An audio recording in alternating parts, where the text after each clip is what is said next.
Hey everybody, welcome back to the channel. Getting back to work on the Cobra in this video.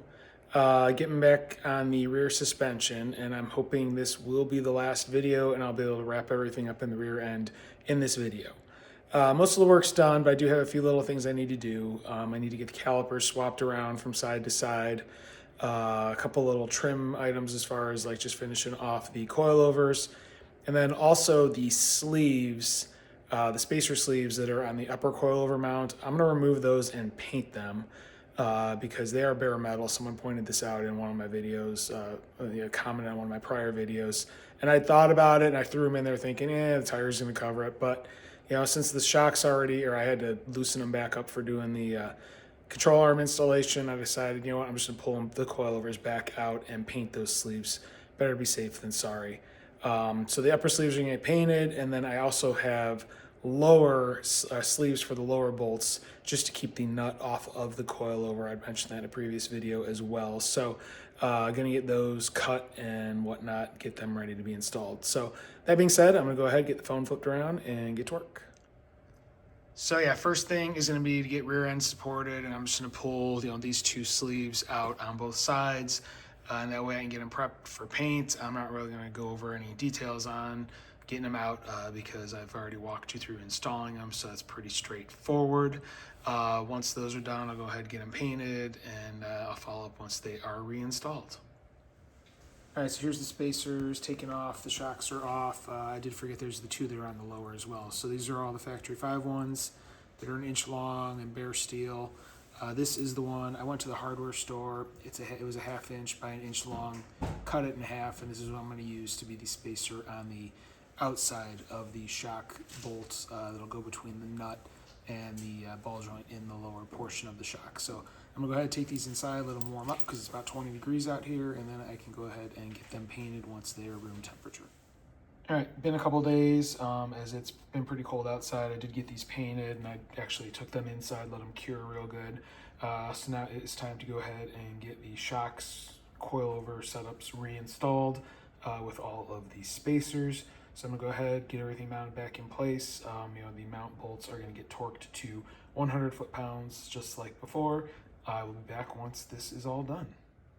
All right, update time, everything is reinstalled, torqued back to 100 foot-pounds on both sides, and you can see I now have the rear spacers in place, so it just keeps the nut away from the bottom of the shock, so we're all set there. Also, if you look at the shock, you can see there, and then on the other side, I did install the zip ties per the factory 5 instructions.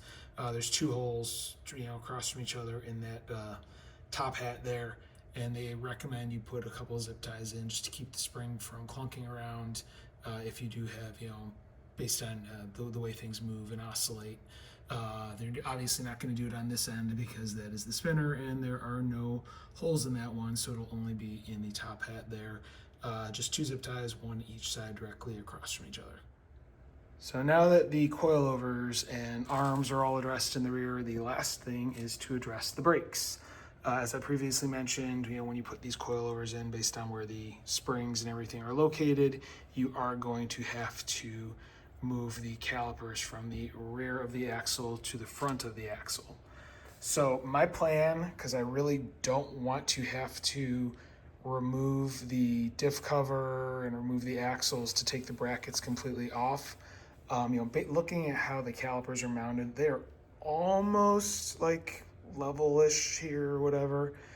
I'm hoping I can just remove the rotor, remove the bolts from the caliper main bracket, and just spin it around and then tighten everything back up. I'm hoping I have access and can do that. I really don't want to have to pull the axles back out.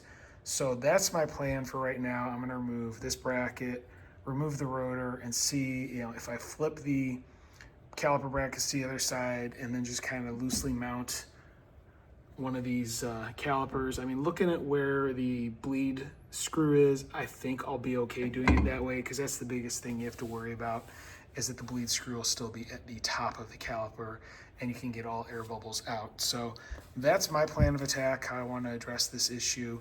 I really don't want to have to pull the diff cover off and pull the axles and all that stuff in order to get these brackets off. So I'm thinking I can just unbolts them, spin them 180 degrees, and then bolt them back in place. So that's what I'm gonna try and do. So we'll see how that works out. All right, well, bad news, and I was kind of afraid of this. I forgot the bolt pattern, how this bolts to the axle is not like a square pattern. So you cannot just rotate it 180 degrees, the bolts don't line up. So you do have to take the backing plate off completely and swap the backing plate side to side as well. So not as easy as I hoped. That just made this much more time consuming of a job because now I need to drain the differential, pull the cover, remove the C-clips, remove the axles, all that fun stuff. So not really happy at the moment because yeah, that's a lot more work than I was really planning on doing with this, but it is what must be done if you are going to be swapping two coilovers and have disc brakes in the rear. So be prepared. Not a fun job, a lot more ahead than I expected. All right, so as you can see, I'm biting the bullet and I've started draining the differential. And as you might be able to see there, I'm seeing some worrying signs. There's a lot of stuff coming out in this gear oil. You can see like the silverish gray, and there was a lot of stuff on this plug. This rear end came in the car. I have not done anything with it other than I pulled the old cover off and put this cover on and put fresh gear oil in it. So car only had like 2,000 miles on it when I got it, but I don't know what this rear end is, if it was ever rebuilt or anything like that. I'm wondering if that's just friction material out of the traction lock. I'm hoping it's not gear material. I'm thinking it's going to be more clutches than gear, just based on the color and whatnot, but that's something else I'll probably have to look into when this cover is off. So maybe it's a blessing that I ran into this problem. We will see, but yeah, something to think about. Also, this wonderful off-brand cover, it uses a metric Allen head drain plug. Everything else is standard based on the vehicle, and it's a 6mm drain plug head, and I pretty much about stripped the plug out trying to remove it. I was afraid I wasn't able to get it out at all, so I'll have to look into getting either a new plug or maybe I just want to get a new cover. I don't know, we'll see. I'll probably just get a better plug, but anyway, I'm gonna let this drain and I'll come back once I have an update. All right, diff cover is off. I mean, you can see there's a good amount of buildup sitting there in the bottom, but it's not metal. It's most likely the clutch packs. I'm sure, these traction locks, they wear. I've put about 1,000 miles on it or so since I got it, and I replaced the oil. So, I mean, maybe there was just a lot of buildup in there. It was cleaning out. I don't know. But the ring, the gears all look fine. I don't see any like signs of distress or wear or anything crazy on the gears. I'm not worried about those. It's most likely, like I said, just the limited slip differential traction lock clutch plates wearing or something like that. So, that's one thing that, I don't know, I want to put a different setup in here. I'd like to put a Torsen style rear end, like a true track or something. Just really not in the budget this year to do it. So I'm probably just going to stick with this as is and not really worry about it, and it should be okay. So I'm going to point now. I'm going to let it continue to drip a little bit. It's still, losing the last little bit of fluid. I can't spin the axle or the differential right now because of the angle of the drive shaft, because the rear end is drooped so much. It won't twist. It's just flexing the transmission when I try and, move it. So I need to get a jack under it, jack the rear end up, and then I should be able to spin the housing around so I can get the center pin out, so I can pull the C-clips and the axles and whatnot. I was, able to put a rotor on this one and spin it, and another way I can tell if the clutches are pretty much just shot is it did the complete, peg leg rotation on the other side. It's not locked together like it should be. So that tells me also that it is the clutch packs are just worn, and that's what I'm seeing in there is all the friction material from the clutch packs. So this is probably just a peg legger if I were to try and do a burnout on it at this point in time. All right, well, it is the next day, as I wanted to take a few minutes to kind of think about where I was at, what I had to do, and my plan of attack. So I did some searching online as far as parts go and whatnot, and what I have decided to do is, since the rear end is apart, I am going to rebuild the traction lock. I'm going to use the carbon discs that Ford Racing offers. They should hold up pretty well over time. And I think I can get away with replacing the discs in the rear while it's still in the car and not have to pull the pumpkin or the carrier out. That is my goal. I really don't want to go down that road.